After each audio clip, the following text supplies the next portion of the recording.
अच्छा यहाँ पे रखे अपने ऑफिस का, एमआईएम के ऑफिस का इफ्तिताह है आज।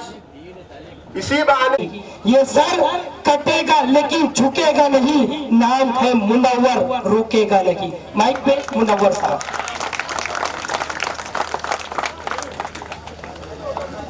फ़ौज़ बिल्लाहि मिनश शैतानिर रजीम, बिस्मिल्लाहिर्रहमानिर रहीम। मंच पर बैठे हमारे मुंबई के सदर जनाब फारूक साब्दी साहब, ऑल इंडिया के स्पोक पर्सन हमारे हरदिल अजीज़ एडवोकेट वारिस पठान साहब, मुंबई के जीएस हमारे हाजी हमीद साहब, general secretary Atiq sir, Mumbai के अध्यक्ष हमारी आपा, और धारावी तालुका के अध्यक्ष फरीद भाई, और बडाला तालुका के अध्यक्ष शकील भाई, अनुशक्ति नगर के अध्यक्ष फारूक काजी, और साइन कोलीवाड़ा के तालुका अध्यक्ष अब्दुल्ला भाई, और सभी पदाधिकारी जो तालुका के हैं, वार्ड के हैं, जिला के हमारे जो यहाँ पर मौजूद है, और सामने खड़े मेरे दोस्तों और साथियों, अस्सलाम वालेकुम वरहमतुल्लाहि वबरकातुहू।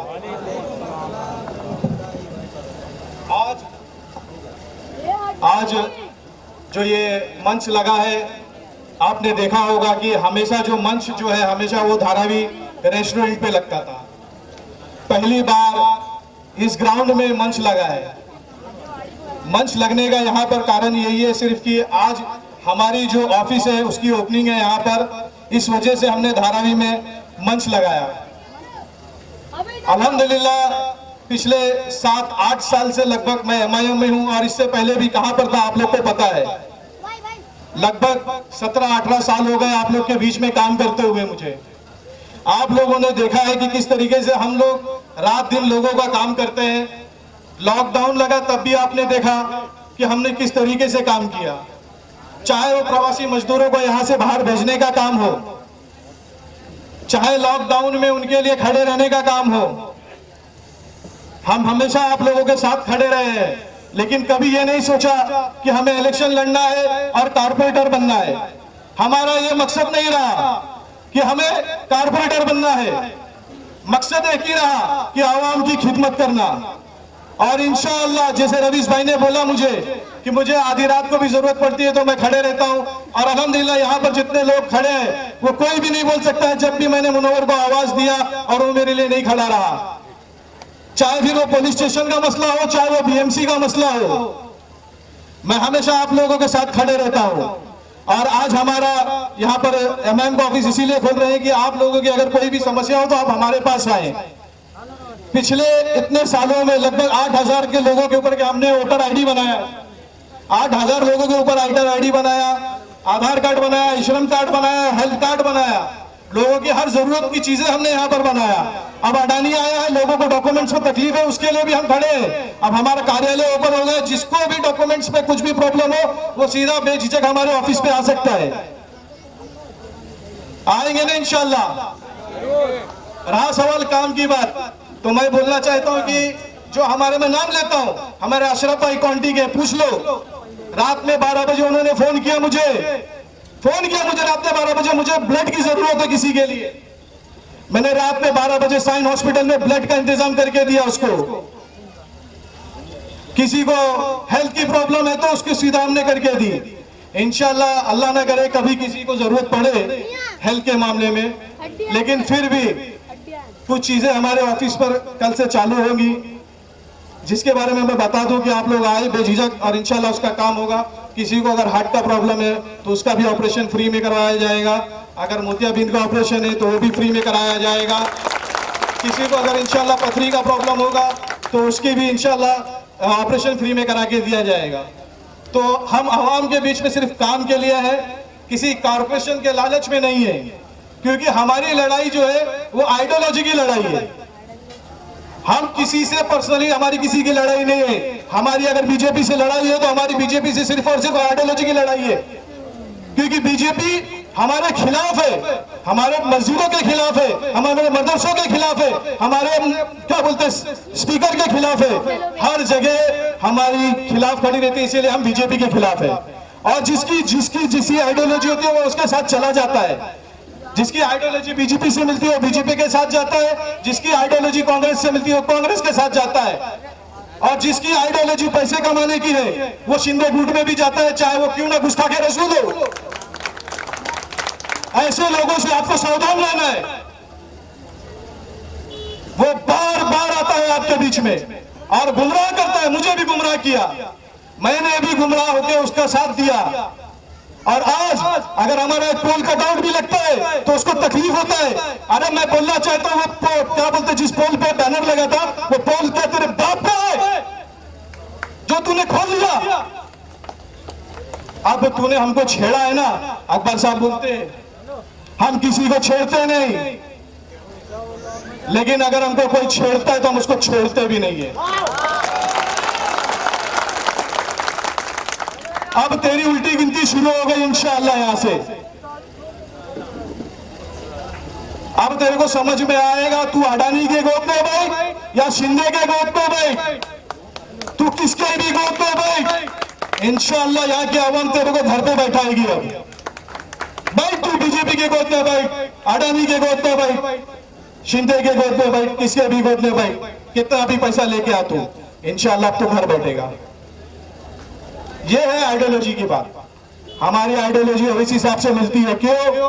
क्योंकि वही एक लेबर है जो हमारी बात करता है, आपकी बात करता है, जिसको हमारा और आपका दर्द है। अगर जितने लोग जो खड़े होते हैं मुसलमानों के नाम पर वोट मांगते हैं, वो आपके लिए कभी खड़े होंगे? हमने कहा था एमपी में कि इस अनिल देसाई को वोट मत करो, लेकिन लोगों ने नहीं सुना। हमने कहा इस वर्ष ज्योति गायकवाड को वोट मत करो, लेकिन ये लोगों ने वोट किया। और क्या है, जब एमपी का चुनाव खासदार चुन के आया, 60,000 मुसलमान धारावी का एक तरफा वोट किया, मशाल को जीत गया।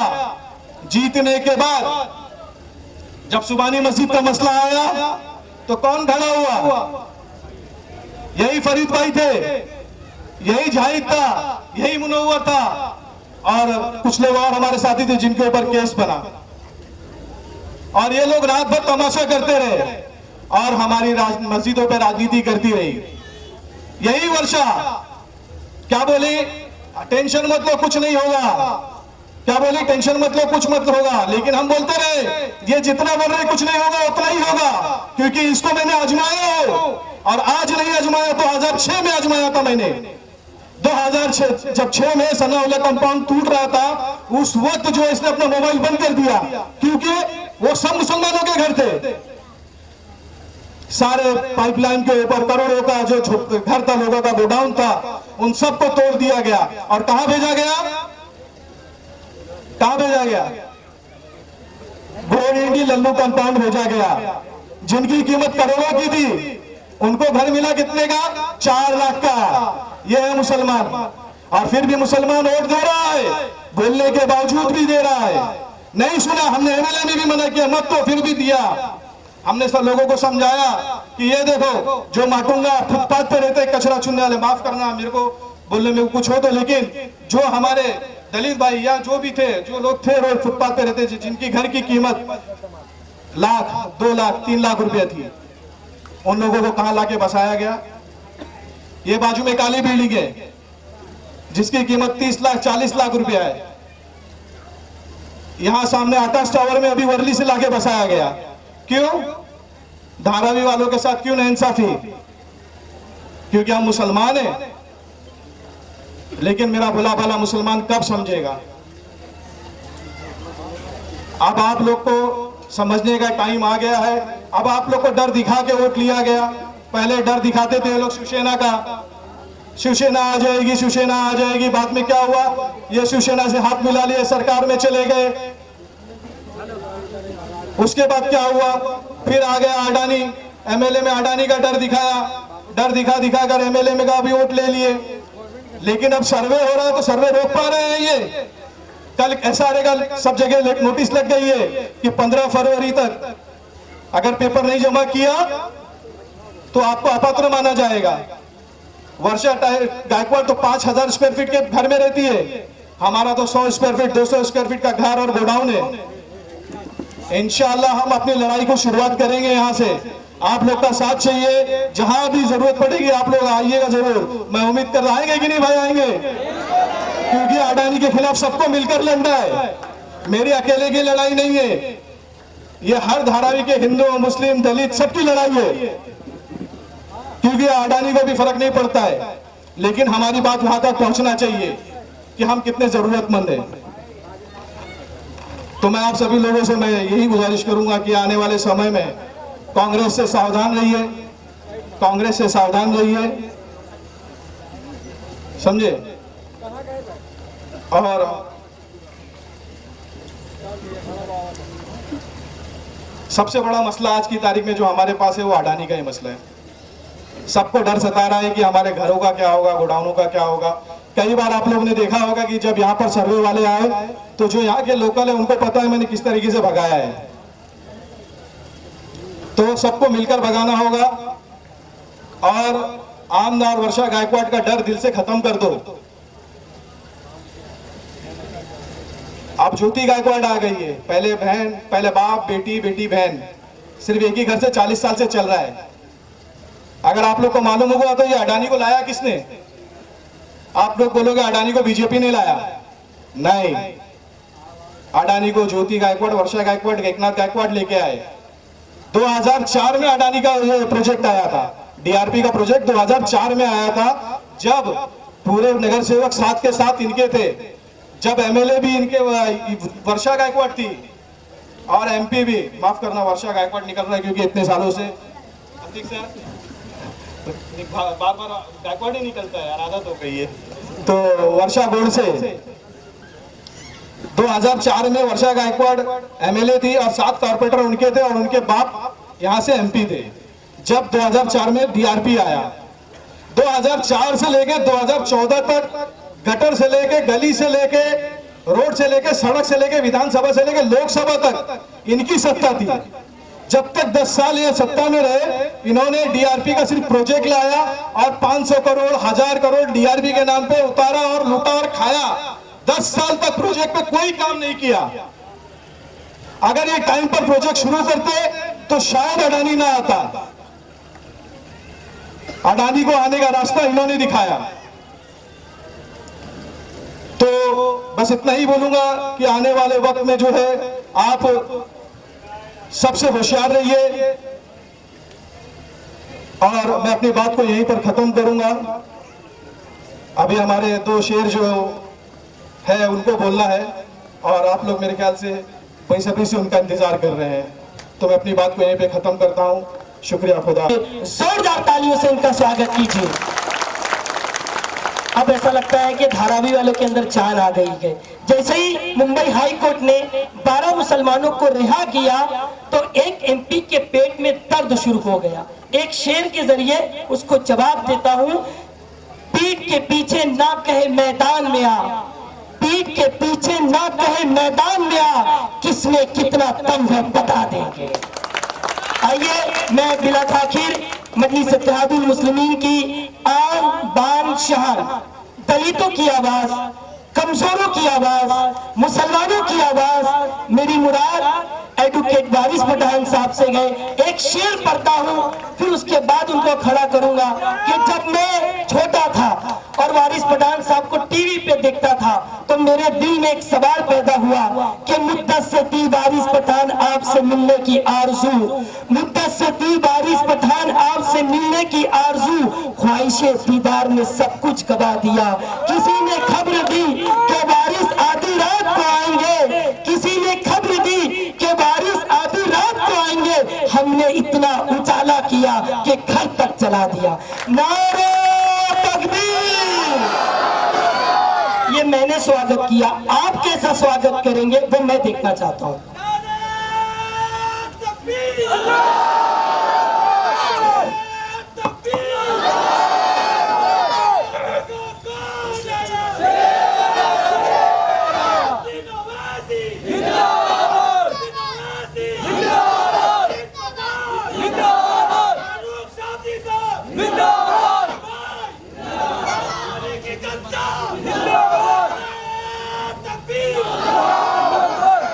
औज़ुबिल्लाहि मिनश्शैतानिर्रजीम, बिस्मिल्लाहिर्रहमानिर्रहीम। डायस पर तशरीफ फरमा मजलिस इत्तेहाद मुस्लिमीन मुंबई सदर मोहतरम जनाब फारूक शाहब्दी साहब, मुंबई महिला अध्यक्ष मोहतरमा एडवोकेट आसमा मैडम, मुंबई साउथ सेंट्रल के प्रेसिडेंट मोहतरम जनाब मुनव्वर अली साहब, मजलिस के जिम्मेदारान अतीक सर, हाजी साहब, फरीद भाई, राविश मोमिन और तमाम अगर किसी का नाम लेना भूल जाओ, मजलिस के तमाम जिम्मेदारान, यहाँ पर मौजूद मेरे दोस्त, मेरे बुजुर्ग, मेरे भाइयों और घर पर बैठ के सुनने वाले मेरी पर्दा नशी माँ और बहनें,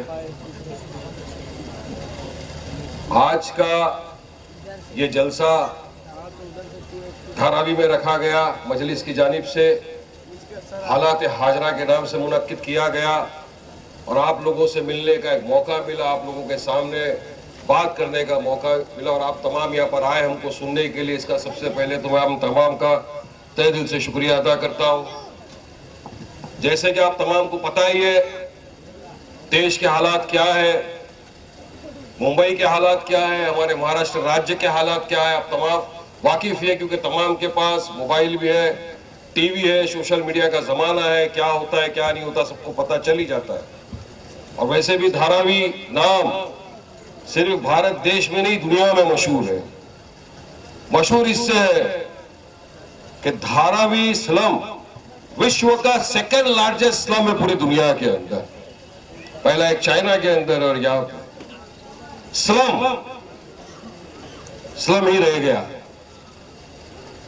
मगर धारावी की खूबसूरती हटा नहीं सका।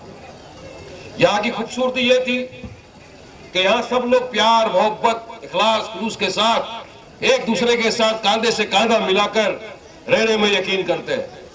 यहाँ का हमारा हिंदू भाई, सिख भाई, क्रिश्चियन भाई, दलित भाई, मुसलमान सब एक दूसरे के साथ बरसों बरस से एक साथ कांधे से कांधा मिलाकर प्यार मोहब्बत से गरीबी में अमीरी में एक साथ सबके सुख में दुख में साथ में रहने की इच्छा रखते थे, करते थे, रहते आज भी रहते हैं।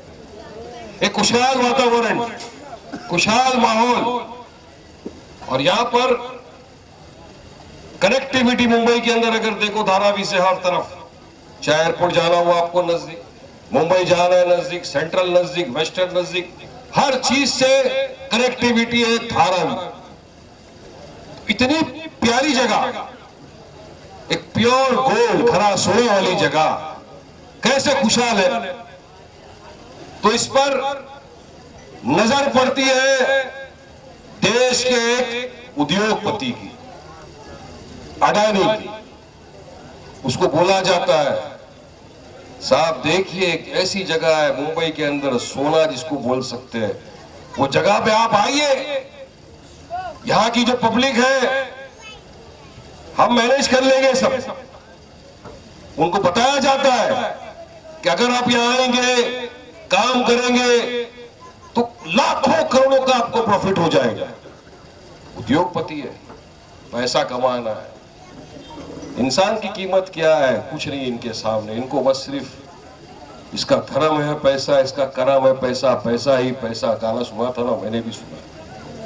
वो आते हैं यहाँ पर, लाया जाता है उनको, उसके बाद एक धांधली शुरू होती है, एक डर का माहौल क्रिएट करा जाता है पूरे धारावी में।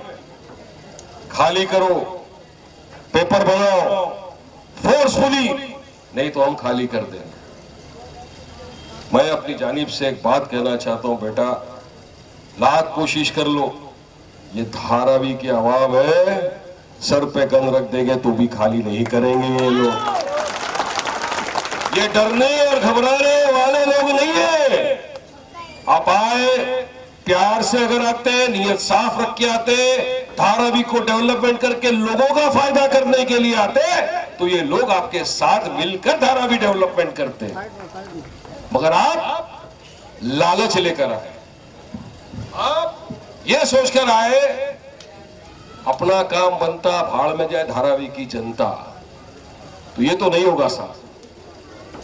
जब तक मजलिस इत्तेहादुल मुस्लिमीन का एक एक कार्यकर्ता यहाँ मौजूद है, यकीन मानो किसी को डरने घबराने घबराने की जरूरत नहीं है, हम आपके साथ कंधे से कंधा मिलाकर खड़े थे, खड़े हैं, इंशाल्लाह खड़े रहेंगे इंशाल्लाह।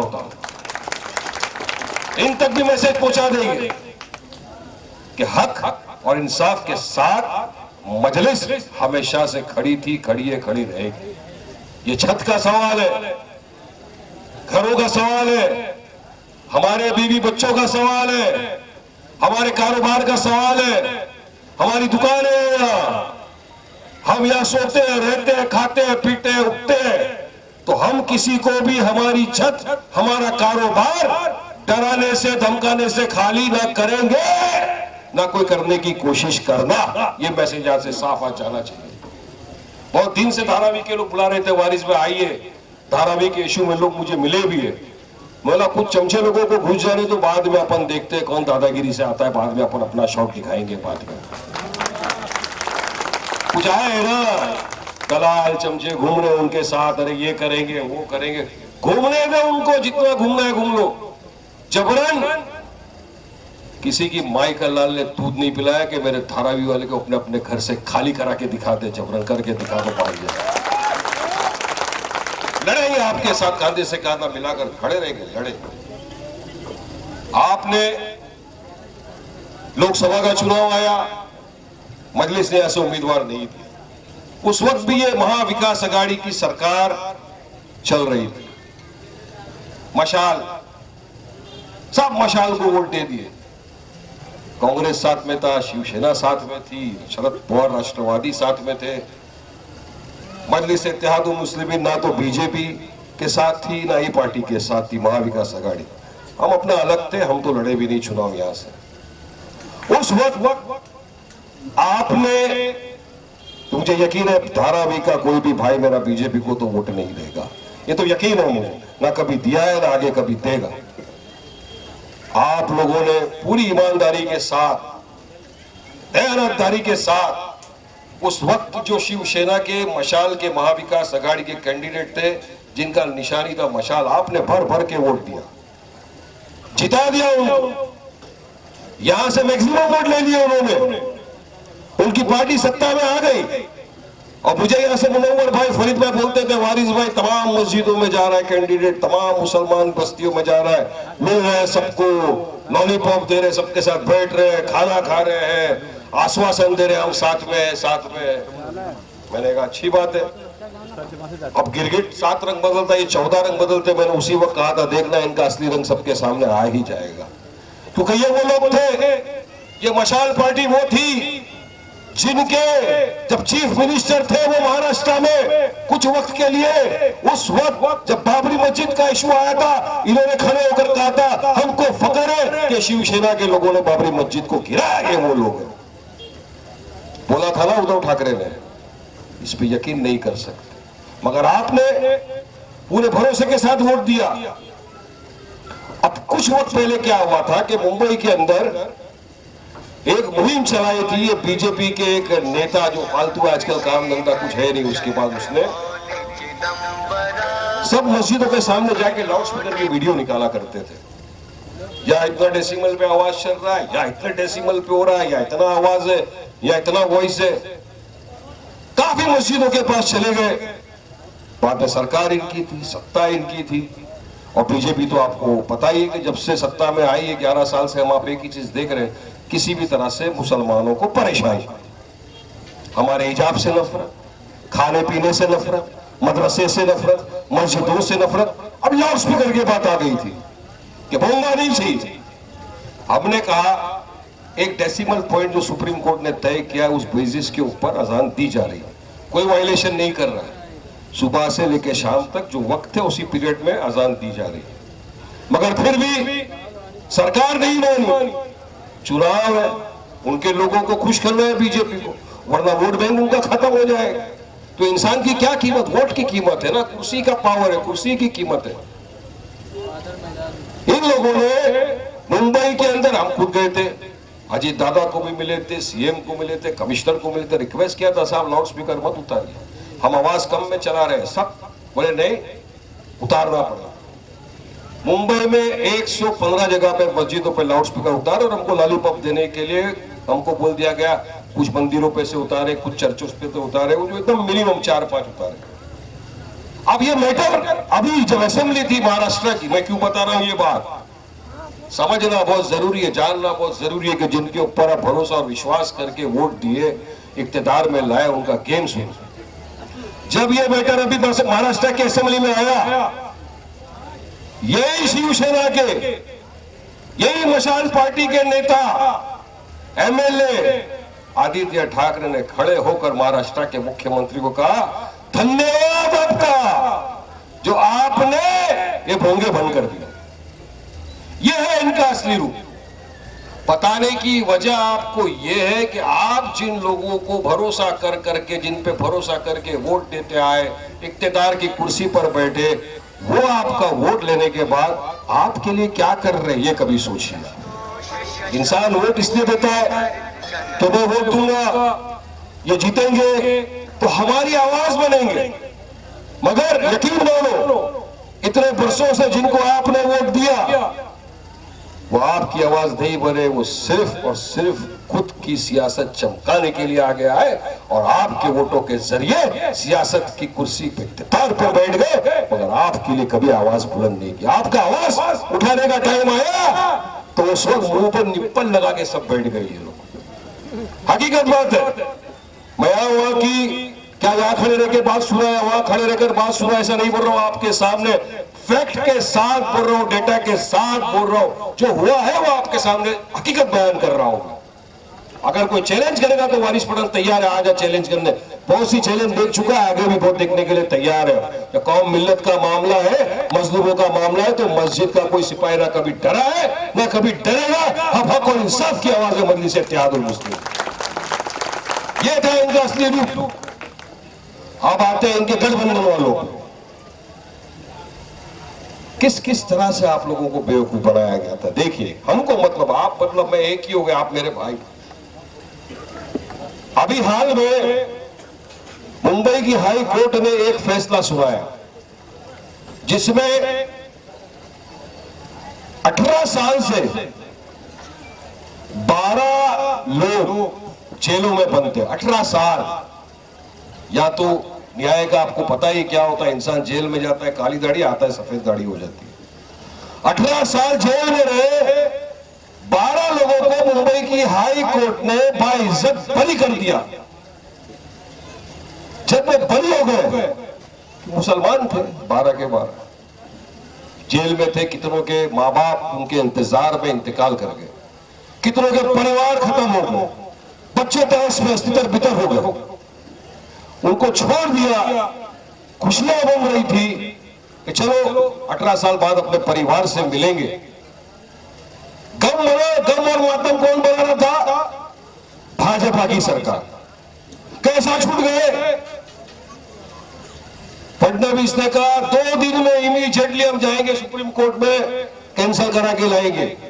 670 पन्ने का ऑर्डर को महाराष्ट्र की बीजेपी की सरकार ने 2 दिन में चैलेंज कर दिया सुप्रीम कोर्ट के अंदर, स्टे लिया, लेकिन सुप्रीम कोर्ट ने कहा कि वापस इनको जेल में डालने की जरूरत नहीं।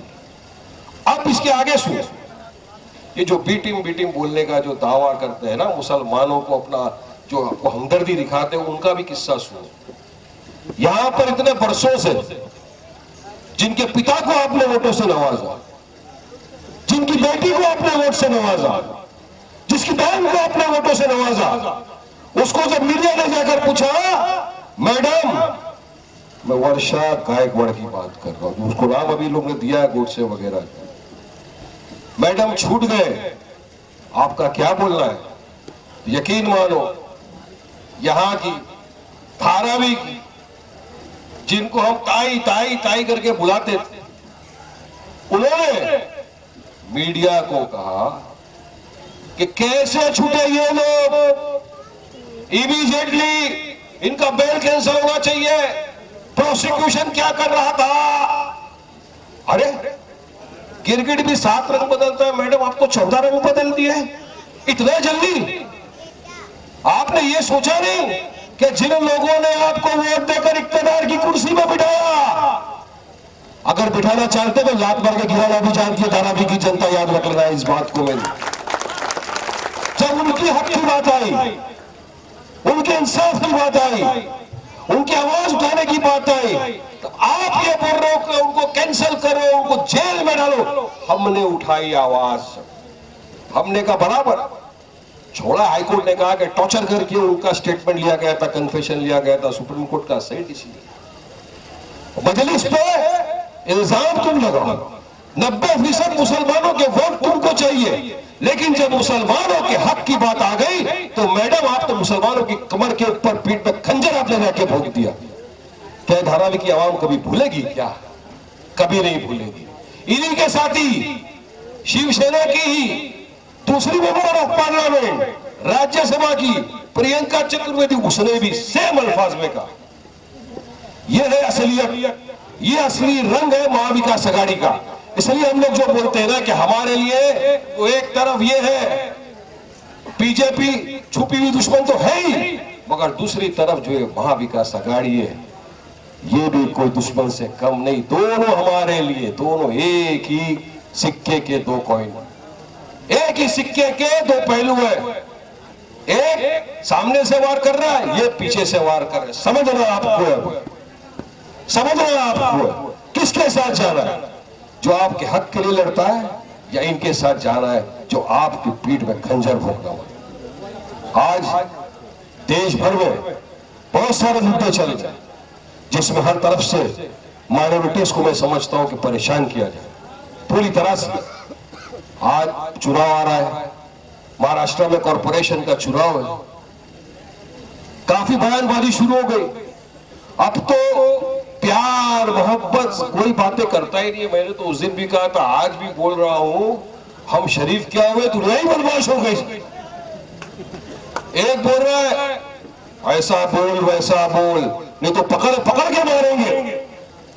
उसको दूसरा जवाब क्या दे रहा है, देखो आपस की नूरा कुश्ती देखो।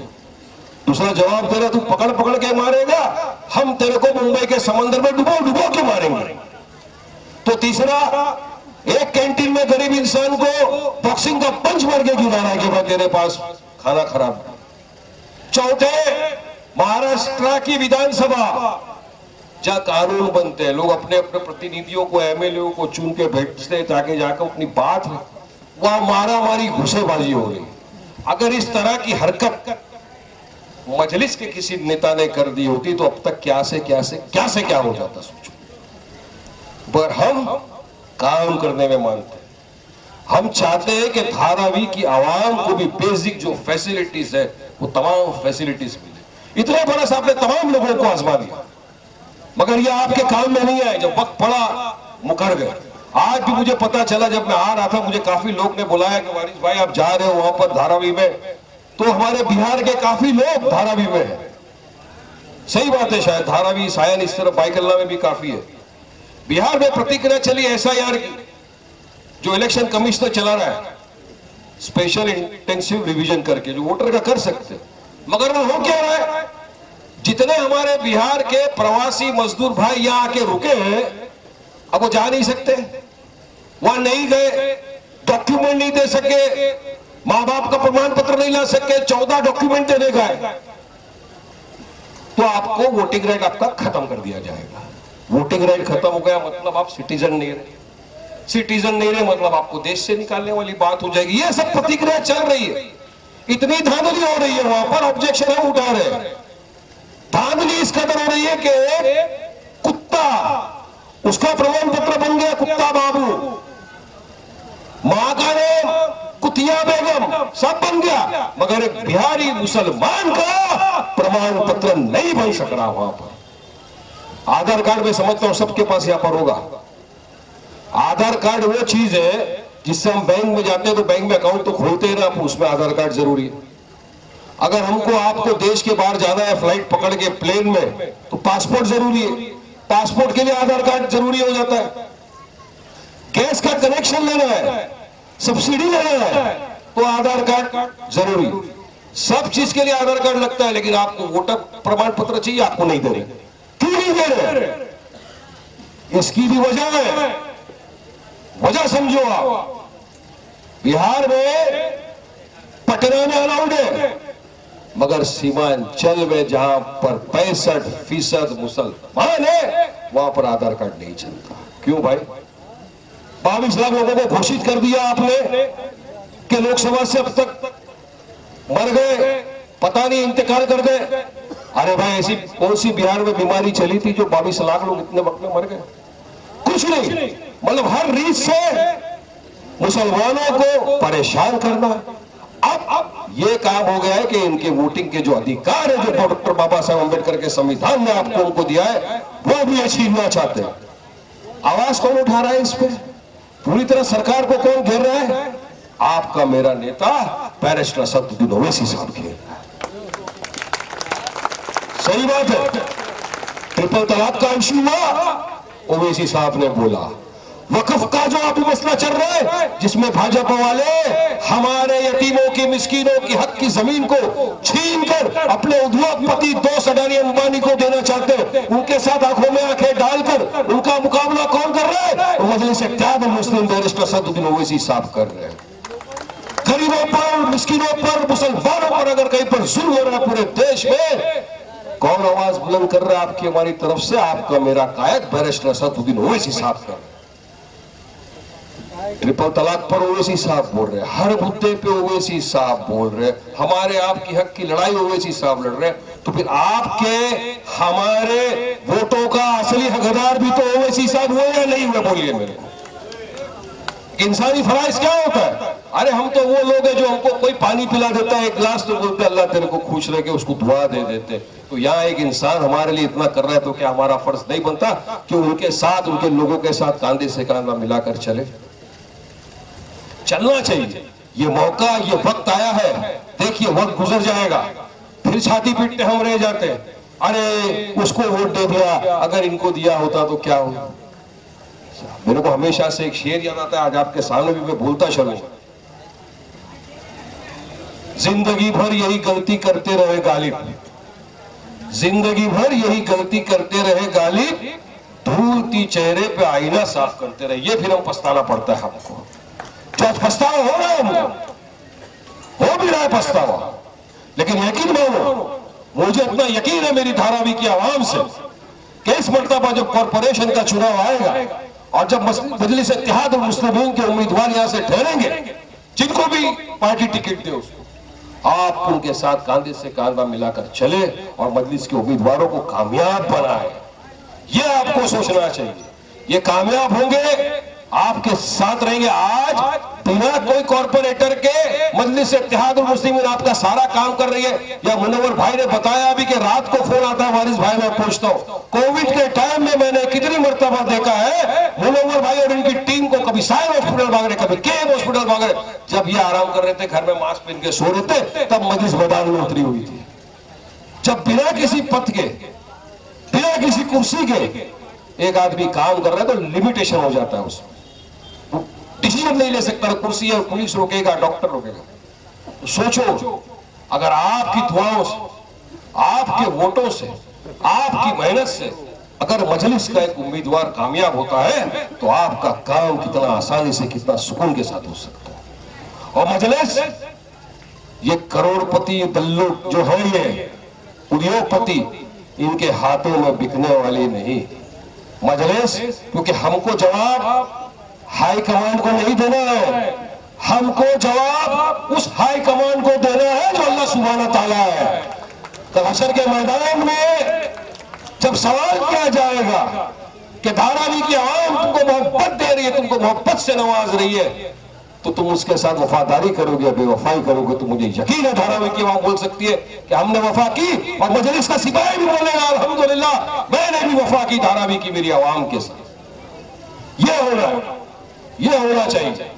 क्योंकि इतने सालों से आपने देख लिया ना, सबको आजमा लिया, इनको आजमाया, इनको आजमाया। एक मर्तबा मेरे भाई, मेरे दोस्तों, मेरे बुजुर्गों, मेरी माँ बहने सबसे अदबन गुजारिश करता है, मैं क्या बोले कि वारिस पठान आया, बोला, चले गया, रात गई, बात गई, भूल जाओ। नहीं मेरे दोस्त, मेरे भाई हो, ये वक्त वो नहीं है। मेरी 10 बात में से अगर एक बात भी आपके ध्यान में उतर गई, एक बात भी आपके समझ में आ गई, तो यकीन मानिए आने वाले दिनों में धारावी का मुस्तकबिल इंशाअल्लाह बहुत अच्छा होने वाला है। ये मेरे को यकीन है इस बात का। वक्त हमें हमको मुंबई अध्यक्ष को भी हमारे सुनना है, लेकिन 2-3 मिनट में अपनी बात को खत्म कर दूंगा। फारूक, चुनाव आ रहा है, एक ही फैसला आपको करना है, ना इधर देखना है ना इधर देखना है। देखना है इधर असद ओवैसी साहब के चेहरे को देखना है, पतंग निशान को देखना है, वोट देना है, मेहनत करना है। आपके बिना, आपकी दुआओं के बिना, आपकी मेहनत के बिना मजलिस नहीं कर सकती है कुछ। यकीन है मुझे कि आप मजलिस का साथ देंगे, असद ओवैसी साहब का साथ, मजलिस का साथ देंगे ना, ओवैसी साहब का साथ देंगे ना, मजलिस को जिताएंगे ना, पतंग का मोड़ लगाएंगे ना। चाचा हंस रहे, एक बार बोल दो झूठे ही मुंह से ही चलेगा। सच्चाई देख लिया उनने, कम से कम झूठे वो हाँ बोल दो, हम तो सच्ची दिल से तुम्हारा काम करेंगे इंशाअल्लाह ताला। शुक्रिया, अस्सलाम वालेकुम, बहुत बहुत आप तमाम का। ना जाने फारूक को कौन दुआ में याद रखता है, जब डूबता है तो समंदर उछाल देता है। कभी सोलापुर का समंदर उछालता है तो कभी मुंबई का समंदर उछालता है। इस मर्तबा मुंबई का समंदर उछाला गया और ये मुंबई का समंदर का पानी बीएमसी में घुसेगा, कांग्रेस को साफ करेगा, वर्षा के लोगों को साफ करेगा और तुम्हें इंसाफ दिलाएगा। माइक पे फारूक शाब्दी, इस्तेकबाल आपको करना है। नारे तकबीर।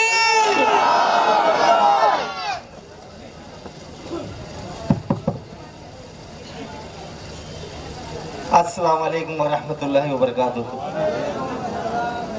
रवीश, में डूब के समंदर को नहीं उछालने वाला हूँ भाई, सलामत रहे के समंदर को उछालूंगा इंशाअल्लाह। और ये धारावी की जनता मेरे को डूबने नहीं देगी इंशाअल्लाह कभी भी।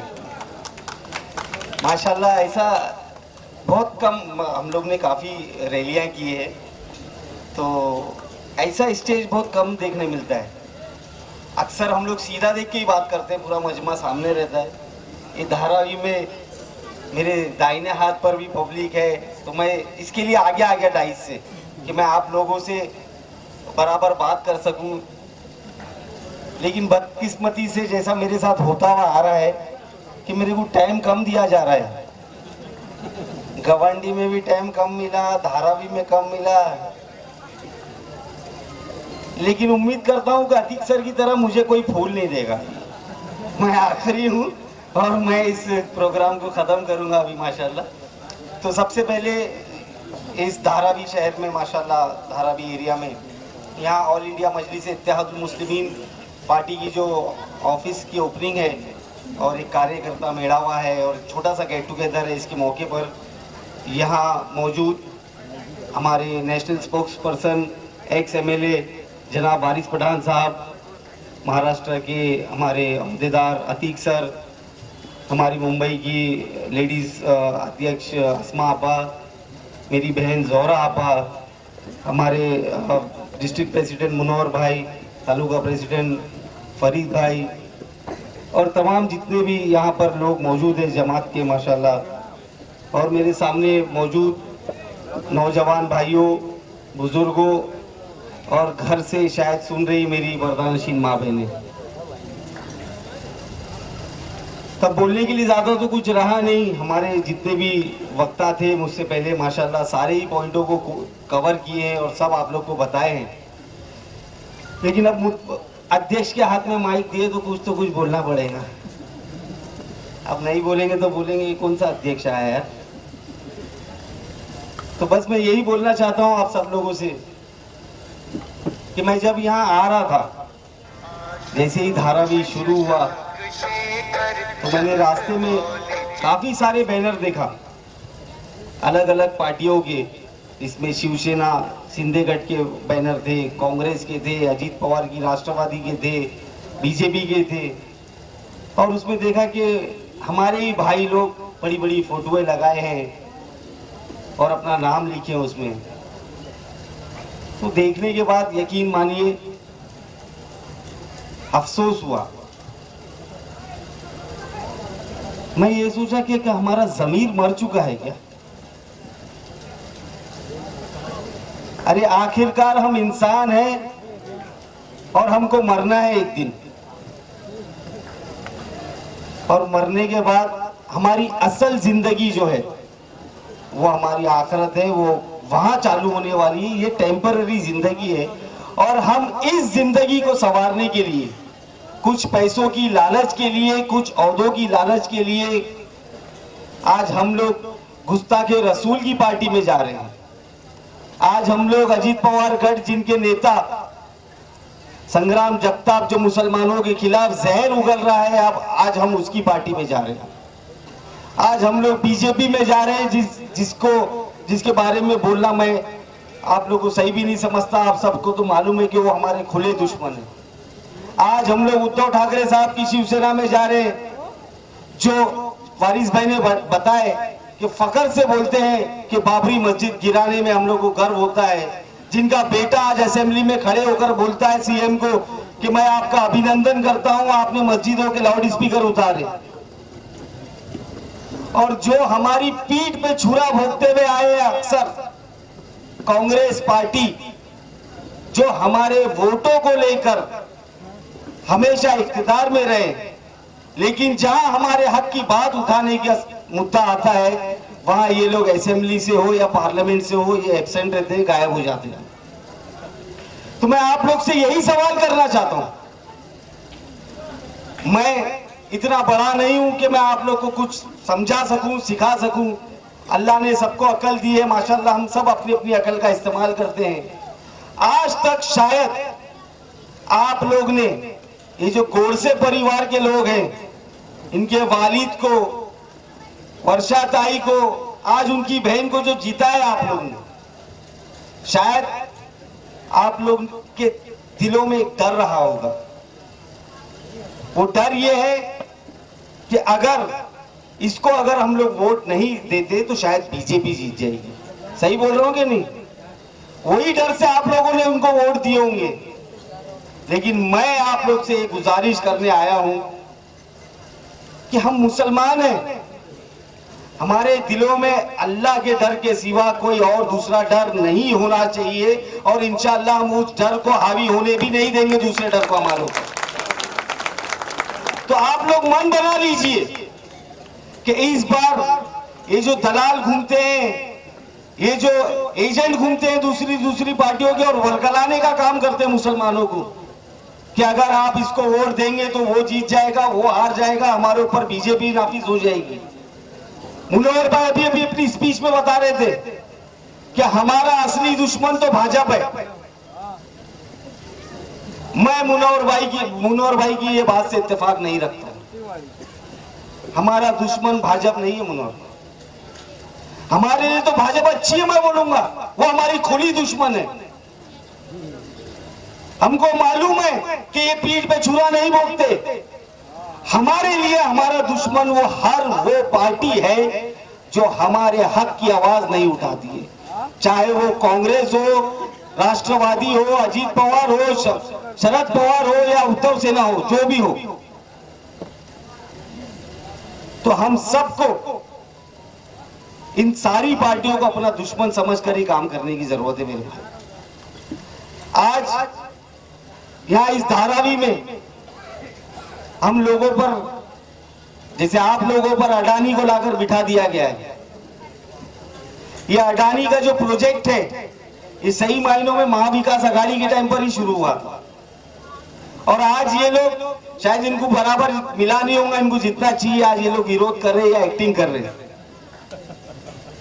तो मैं आप लोग से यही बोलता हूं कि हम, अगर हमारा बटुआ चोरी हो जाए तो सब्र कर लेते हैं, अगर हमारा मोबाइल चोरी हो जाए तो सब्र कर लेते हैं, अगर हमारे कारोबार में नुकसान हो जाए तो सब्र कर लेते हैं। लेकिन कोई अगर हमारे घर की औरतों का और हमारे बच्चों का आशियाना छीनने की कोशिश करेगा तो हम सब्र नहीं करेंगे इंशाअल्लाह।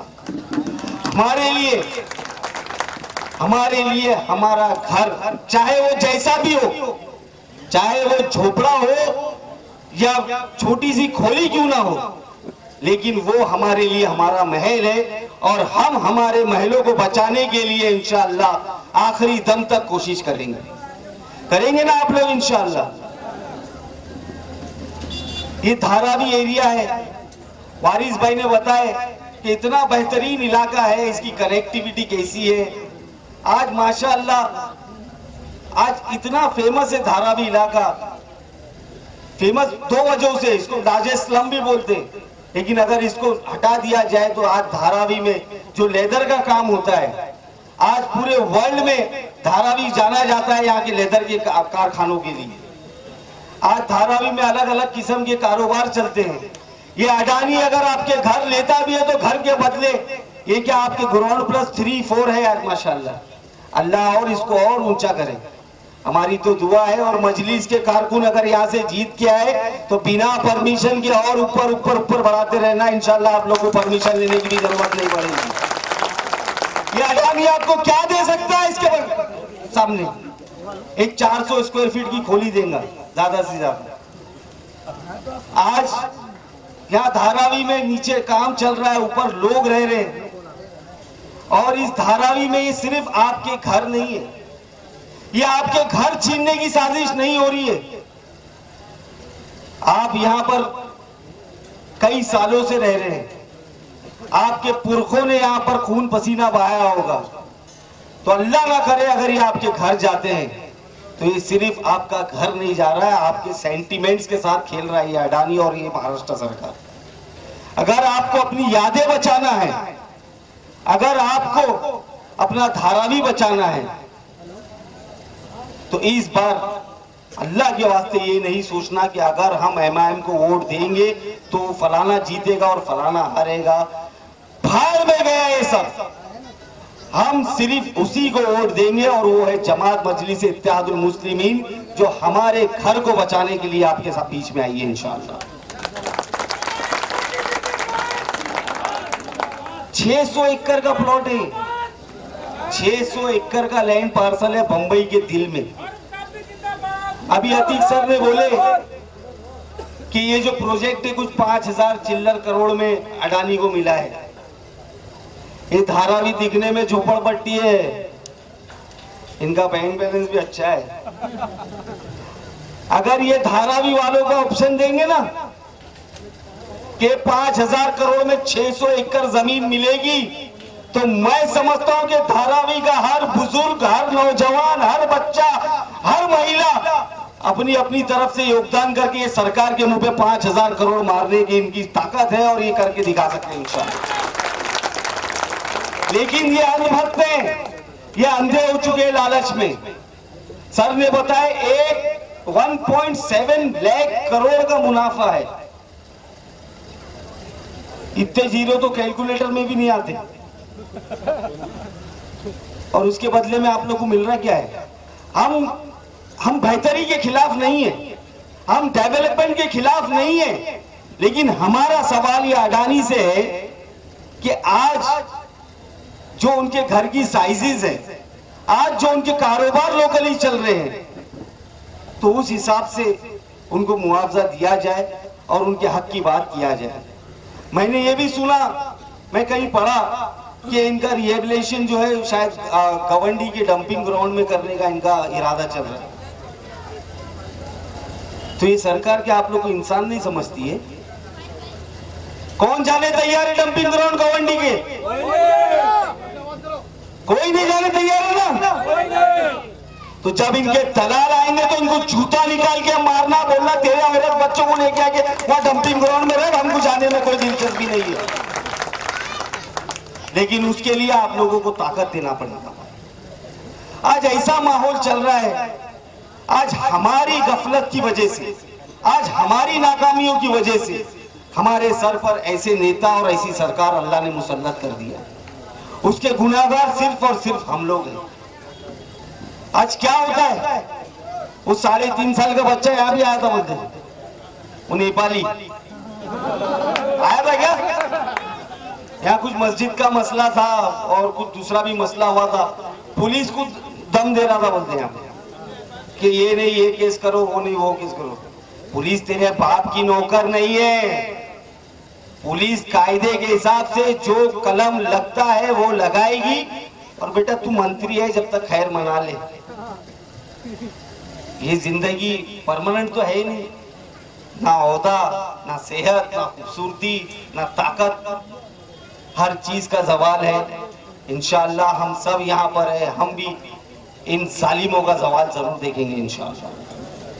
तो मैं बस आप लोग से यही गुजारिश करना चाहता हूं कि आप सब लोग आज तक जिस शिद्दत के साथ गोडसे परिवार के पीछे खड़े रहे, जिस भी वजह से वर्षा ताई के पिताजी के साथ, वर्षा ताई के साथ, उनकी आपी बहन के साथ खड़े रहे, आप लोग ने आमदार बनाए उनको, वैसी ही शिद्दत के साथ एक बार भरोसा करें, एक मौका दे मजलिस इत्तेहादुल मुस्लिमीन को, और यहाँ धारावी से हमारा अपनी पार्टी का, हम सब की पार्टी का परचम लहराए, ताकि आप लोगों के वोट लेकर संसद में जाने वाली ये जो खासदार बनी है भी, वो हमारे जब बेकसूर भाई छूटते हैं जेलों से, उनके खिलाफ ये स्टेटमेंट ना दे कि फौरन सुप्रीम कोर्ट में अपील करें, ताकि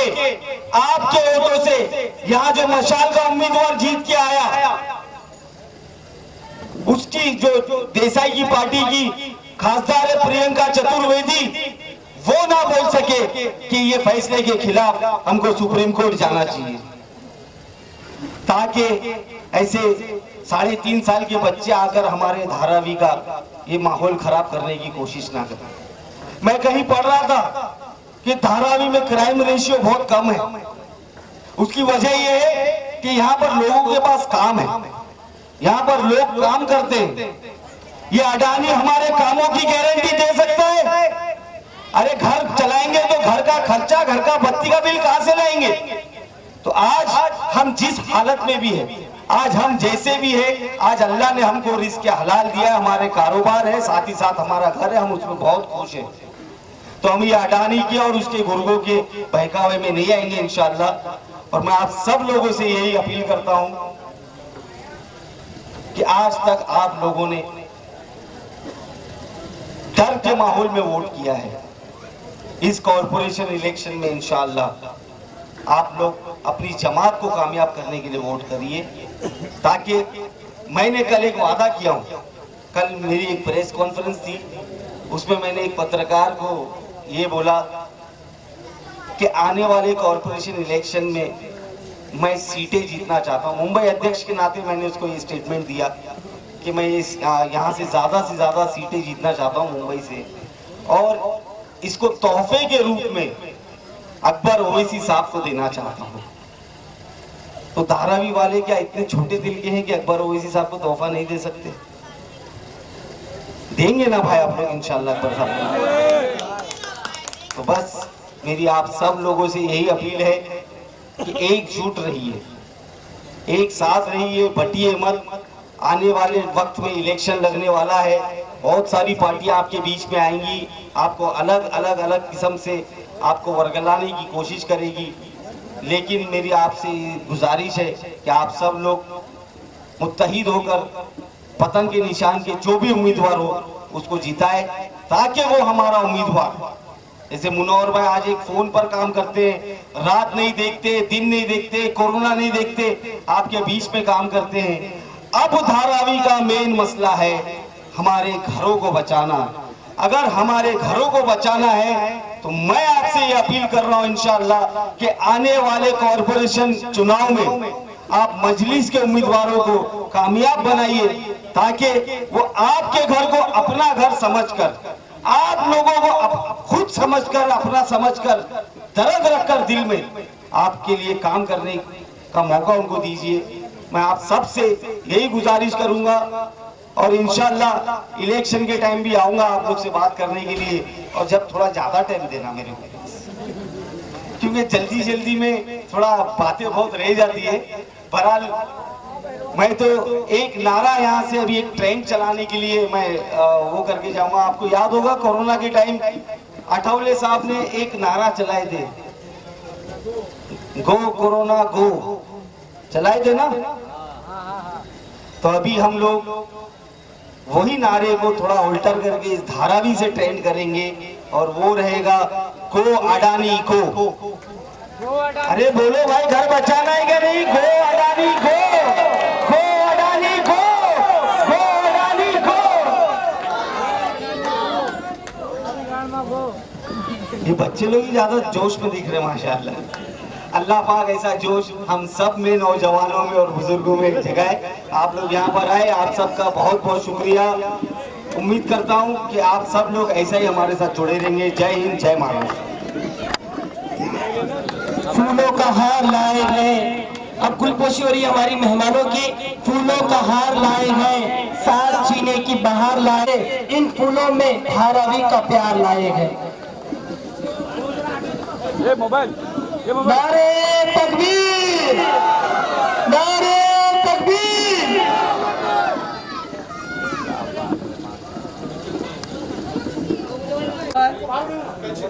बीच में ऑटो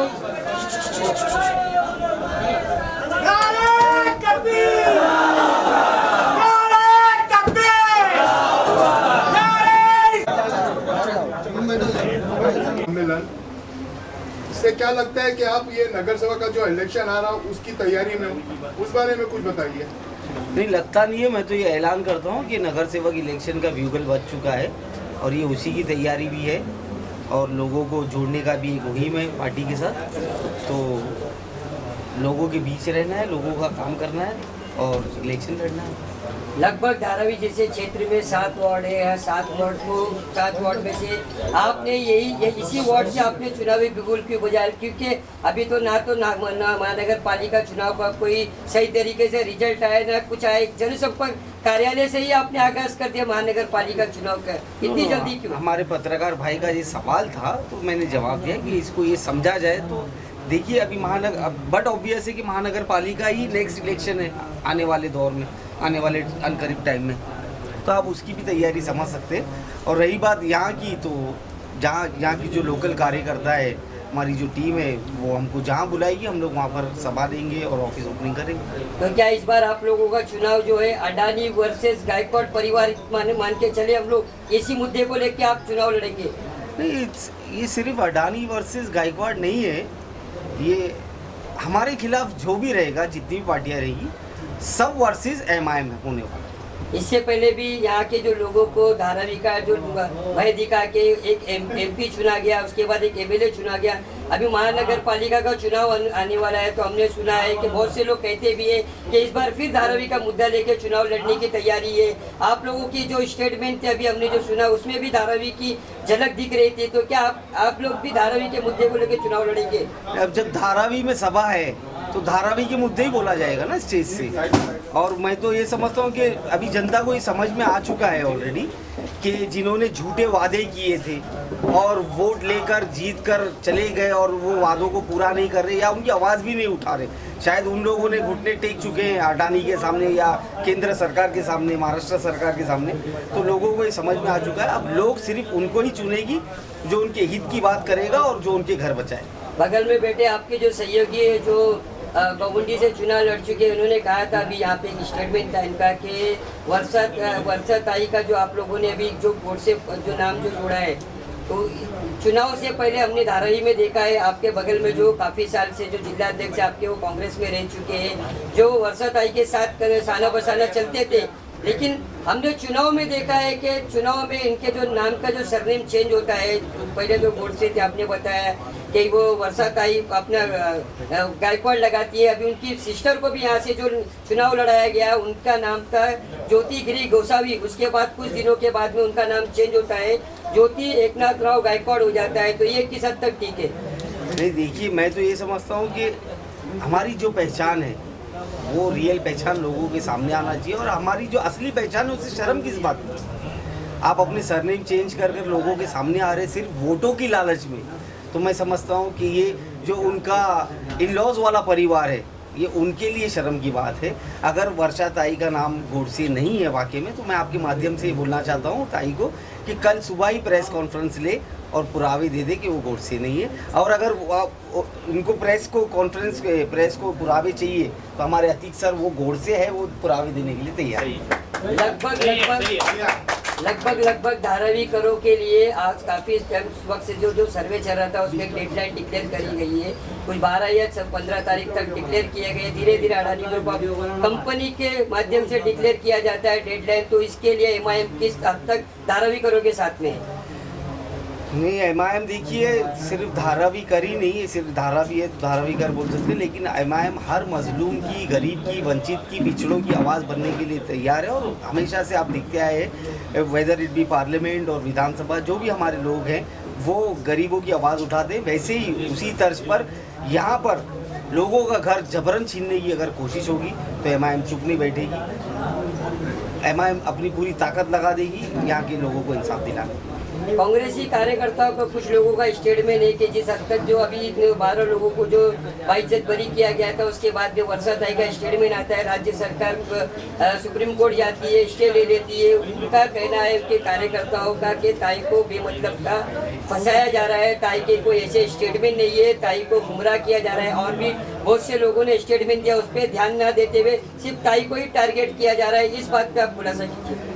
देखिए, अब ताई सच बोल रही है, झूठ बोल रही है, ये मैं संत, साधु या मौलाना तो हूँ नहीं मैं इसको साबित कर सकूँ। लेकिन आज सोशल मीडिया का ज़माना है, आप गूगल करके यूट्यूब पे एनी टाइम वो ताई का स्टेटमेंट सुन सकते हैं, देख सकते हैं, जिसमें खुले लफ्ज़ों में ताई ने इस फैसले को चैलेंज करने की बात की है सुप्रीम कोर्ट में। तो मेरा सवाल यही है, ये जो अंधभक्त है जो अपने ज़ाती मुफाद के लिए लोगों को दिमाग भड़काने की कोशिश करते हैं कि ताई ऐसी नहीं है, ताई वैसी नहीं है। अगर ताई को इतनी मोहब्बत है मुसलमानों से, तो जिस तरीके से ताई ने मराठी के मुद्दे पर, जिसने निशिकांत दुबे जो एमपी है, उन्होंने जो स्टेटमेंट दिया उसको घेरने की कोशिश की पार्लियामेंट में, जिसकी वाहवाही बहुत हुई कि ताई ने ऐसा किए वैसा किए। वैसे ही अनेक मुद्दे मुसलमानों के, दलितों के भी बहुत सारे मुद्दे उठे हैं, लेकिन आज तक ताई की तरफ से उन नेताओं को घेरने का काम क्यों नहीं हुआ? तो ये मतलब हमारे मुसलमान बेचारे जो है लाचार है, इनकी लाचारी का फ़ायदा उठाकर आज तक ये लोग कुर्सी पर बैठे हैं। लेकिन अब मुसलमान ने सोच लिया है कि ताई उर्फ गोडसे वो खुद या उनके परिवार से कोई भी आदमी अब यहाँ से नहीं जीतेगा। यहाँ से सिर्फ वही जीतेगा जो उनके हक की बात करेगा। जिस तरीके से एनआईए का जो अभी यहाँ पे जो निर्णय आया है बॉम्ब मालेगांव बॉम्ब ब्लास्ट के, तो उसको किस नज़रिए से एमआईएम देखती है? देखिए, हम लोग वो लोग हैं जिन्होंने बाबरी मस्जिद का फैसला स्वीकार किया। बाबरी मस्जिद के फैसले से बड़ा हमारे लिए कोई फैसला ही नहीं था। ये तो हमको पता था ये आज नहीं कल होने वाला है। ये तो ठीक है, ये फॉर्मेलिटीज़ पूरी हुई है, लेकिन मैं आवाम से ये बोलना चाहता हूँ कि जाग जाइए। ये आज ना कोर्ट बचा है, ना सरकार बची है, ना सरकारी इदारे बचे हुए जो हमारा हक कर सके, हमें इंसाफ दिला सके। तो हम लोगों को खुद ही जागना पड़ेगा, हम लोगों को हमारी क़यादत खड़ी करनी पड़ेगी। हम लोगों को वैसे बंदे चुनकर हमारी पार्टी से, जहां कानून बनाए जाते हैं, जहां इसका सपोर्ट किया जाता है या विरोध किया जाता है, वहां उन लोगों को भेजने की ज़रूरत है। तो मैं आवाम से यही रिक्वेस्ट करता हूं कि आज तक हमने बहुत ही सेक्युलरिज्म के नाम पर बोलो या झूठे वादों के नाम पर बोलो इन लोगों को जिताया है, बट अब इट्स हाई टाइम हम लोगों को हमारी क़यादत खड़ी करने की ज़रूरत है। पूरे मुंबई में कितने नगर सेवक उतारोगे आप? नहीं, अभी इट्स वेरी अर्ली टू से कितने नगर सेवक हम उतारेंगे, लेकिन मैं आपको ये यकीन दिलाता हूँ कि हम लोग मुंबई में पूरी ताकत से लड़ेंगे और हमारा रिजल्ट बहुत अच्छा होगा। मेन मुद्दा क्या होगा? नगर सेवक में मेन मुद्दा क्या होगा आपका? धारावी की बात कर रहे हो कि ओवरऑल? पूरे मुंबई में तो सिविक अमेनिटीज़ इलेक्शन है। ये बेसिक सिविक अमेनिटीज़ जो एक आम नागरिक को मिलना चाहिए, चाहे वो अच्छी सड़क हो, रास्ते हो, गटर हो, स्ट्रीट लाइट्स हो, बीएमसी की स्कूल्स हो, हॉस्पिटल्स हो, जो आज भी 2025 में आज़ादी के 75 साल भी आज यहाँ की जनता इन सब बेसिक चीज़ों से नदारद है। आज बोलने को बहुत अच्छा लगता है we are heading towards 5 trillion economy, लेकिन वो 5 ट्रिलियन इकोनॉमी को सड़कों पे जब घुमाएंगे हम तो आज वो हकीकत सामने आ जाएगी। तो ये सारे मुद्दे हैं, ऐसे अनेक मुद्दे, और स्पेशली धारावी में बैठा हूँ तो धारावी का मुद्दा हमारा ये जो DRP जो धारावी रीडेवलपमेंट प्रोजेक्ट है, इसके खिलाफ हम लोग लड़ाई लड़ेंगे। जैसे उद्धव ठाकरे, राज ठाकरे एक साथ आए तो नगर सेवक इलेक्शन में आप लोगों को कितना फर्क पड़ेगा? नहीं, सबसे पहले तो मेरी शुभकामना है कि दोनों भाई एक साथ आ जाए। एक भले राजनीति से ही उसके ज़रिए अगर दो भाई दो परिवार एकजुट होते तो मेरी उनको बहुत शुभकामनाएं। और फ़र्क हम लोगों को किसी से नहीं पड़ने वाला है। फ़र्क जिसको पड़ना है उनकी नींद उड़ चुकी है। हमारी शुभकामना है कि जो भी परिवार टूटे हुए राजनीति में वो सारे जुड़ जाए, हम लोग हमारे मुद्दों को लेकर आगे बढ़ेंगे और हम लोग इलेक्शन लड़ेंगे। कितनी सीट निकालने की उम्मीद रखते हो आप? अब कितनी सीट लड़ाएंगे आपने पहले पूछे, आप निकालने की, जब लड़ाएंगे ही मैंने आपको क्लियर नहीं बोला तो निकालने की बात कैसे कर सकता हूँ। इलेक्शंस आने दो, जितने हम लड़ाएंगे उस हिसाब से आपको मैं यकीन दिलाता हूँ कि हमारा स्ट्राइक रेट अच्छा रखने के लिए हम लोग वो कैलकुलेशन करके इलेक्शन लड़ेंगे। हम लोग ऐसे ही अनशन कोई भी सीटों पे इलेक्शन नहीं लड़ेंगे। हम लोगों को, हमारे लोगों को जिताना है, पार्टी को मजबूत करना है और हम ये कॉरपोरेशन इलेक्शन जीतने के लिए लड़ रहे हैं और हम पूरी ताकत लगा रहे हैं। धारावी कितनी सीट लड़ाएंगे आप? धारावी में सारी सीटें लड़ाएंगे। अगर हमारे डिस्ट्रिक्ट प्रेसिडेंट बोलते हैं कि सारी सीटों में पोटेंशियल है तो हम ज़रूर जितने भी 7-8 जो भी 4 सीट लड़ेंगे इंशाल्लाह। कांग्रेस हमेशा ने क्या एमआईएम पे विरोध लगाती है कि वो बीजेपी की बी टीम है, इस बारे में कुछ खुलासा करिए ना। इस बारे में खुलासा करना मैं समझता हूँ कि मेरा वक्त ज़ाया करने के बराबर है, क्योंकि बी टीम कौन है कौन नहीं। आज आप न्यूज़ चालू करो, आज आप न्यूज़ चैनल अगर चालू करेंगे तो आपको मैं डेफिनेटली बोलता हूँ वो न्यूज़ के पूरे एपिसोड में एक खबर तो ऐसी मिलेगी कि कांग्रेस का फलाना गांव का फलाना नेता आज बीजेपी में प्रवेश कर रहा है। तो इस साबित हो गया है कि असल बी टीम कौन है। और बी टीम और ये सब टीम की बात करने वाले खुद सत्ता की लालच में शिवसेना के साथ जाकर बैठ गए थे, जिन्होंने 2019 में भाजपा के साथ मिलकर इलेक्शन लिए और लोगों से वोट लिए थे। तो ये सारी बातों को अभी खुलासा करने का टाइम चला गया है। लोग जागरूक है, लोगों को समझ में आ चुका है। मेरा आखिरी सवाल आपसे रिपोर्टेड सवाल है। लोग कहते हैं कि जो बातें हैं, लोगों की समस्या है, वो संसद भवन में रखता है और एमएलए विधान भवन में आवाज़ रखता है, लेकिन धारावी के विषय पे 2 सांसद है, 1 एमएलए है। अब लोग कहते हैं कि हमारा नगर सेवक जब चुन के आएगा तो वो धारावी के प्रोजेक्ट को रुकाएगा। एक सांसद, एक नहीं 2 सांसद जब धारावी के प्रोजेक्ट में कुछ फेरबदल नहीं करवा सक रहा है, लोगों के सर्वे हो रहे हैं, तो एक नगर सेवक कैसे यहाँ पे लोगों के सर्वे रुकवाएगा, अडानी ग्रुप ऑफ कंपनी से लोगों को बचाएगा? ये सबसे बड़ा प्रश्न है, इसके ऊपर खुलासा कीजिए। देखिए, राजनीति में जो ये सिविक बॉडीज इलेक्शन होते हैं, जिसको आप नगर सेवक का इलेक्शन बोलते हैं, ये किसी भी राजनीतिक पार्टी के लिए, राजनीति के लिए ये बेस का काम करते हैं, ये पिलर्स है कोई भी पार्टी के लिए या इलेक्शन के लिए। जब बेस ही मजबूत नहीं होगा तो आगे के माले भी नहीं चढ़ेंगे। तो हमारे बेस इतने मजबूत करके हम धारावी से भेजेंगे कि इंशाअल्लाह ऊपर के माले चढ़ने ही नहीं देंगे। और मैं समझता हूँ कि देखिए, आप किसी को कम मत आकिए, इंसान के अंदर काम करने का जज्बा होना चाहिए। आप सांसद बन गए लेकिन वहाँ जाकर आप मुक्के बैठे तो आप वो अपने पद के साथ नाइंसाफ़ी कर रहे। आप एमएलए बन गए लेकिन वहाँ कुछ नहीं बोल रहे। तो हमारे मजलिसी इंशाअल्लाह कॉरपोरेटर्स ऐसे जीत के आएंगे। जो एक सांसद ने काम नहीं किया, 2 सांसद ने काम नहीं किए, 1 एमएलए ने काम नहीं किया, वो हमारे मजलिस के कॉरपोरेटर इंशाअल्लाह जीतने के बाद ये लोगों का काम करेंगे। कोई नहीं, बस अरे आप मुंबई अध्यक्ष बोल दिए, बस हो गया, कुछ नहीं। आपके जनसंपर्क कार्यालय का उद्घाटन हुआ, कुछ तो बोलना पड़ेगा आपको। एक कमान मिलती है आपको अगर चुनाव लड़ने की, आप लड़ने तैयार है? जिस क्षेत्र में आपने जनसंपर्क कार्यालय का उद्घाटन किया है, आपने यहाँ से आगाज़ किया है कि शिवसेना सिंधेगढ़ के जो पहले अभी यहाँ के जो हाल फिलहाल जो कैंडिडेट जो यहाँ सिंधेगढ़ में गए उनको यहाँ से आपने ललकारा है, तो क्या लग रहा है आपको, आप आने वाले महानगर पालिका के चुनाव में उनको चुनौती दे पाएंगे? जिनका सियासी जनाजा निकल चुका है उनकी क्यों बात कर रहे हो? उनकी सियासत खत्म हो चुकी है, उनकी बात मत करो, कुछ और सवाल करो। आपने तो ललकारा है ना उनको, आपको फिर और भी कोई कैंडिडेट दिखना चाहिए था, आपने उनको क्यों ललकारा? उनको ललकार दिया, खत्म हो गई बात, आगे की बात करो। तो क्या इस बार किसी गठबंधन के बारे में सोचा आपने? धारावी जैसे क्षेत्र में महानगर पालिका चुनाव में आप लोग मिल के हमारे अध्यक्ष तय करेंगे, जिनसे भी गठबंधन करेंगे उनके साथ मिलकर हम आगे उस राह पर चलेंगे जैसे हमारे अध्यक्ष का आदेश होगा। मतलब भाई कौन से मुद्दे होंगे जो आप लड़े?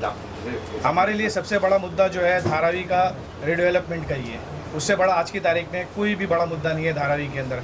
गटर नाली ये सब तो आम बात है, लेकिन हमारे लिए धारावी के लोगों को धारावी में घर मिलना चाहिए, हमारे लिए सबसे बड़ा मुद्दा है। जैसे मेरे भाई ने कहा कि सांसद है, एमएलए है, वो कुछ नहीं कर पा रहे, वो अपनी आवाज़ नहीं कर पा रहे, एक नगर सेवक वो वक्त बताएगा ना, क्योंकि उनको अपनी राजनीतिक रोटी सीखना है।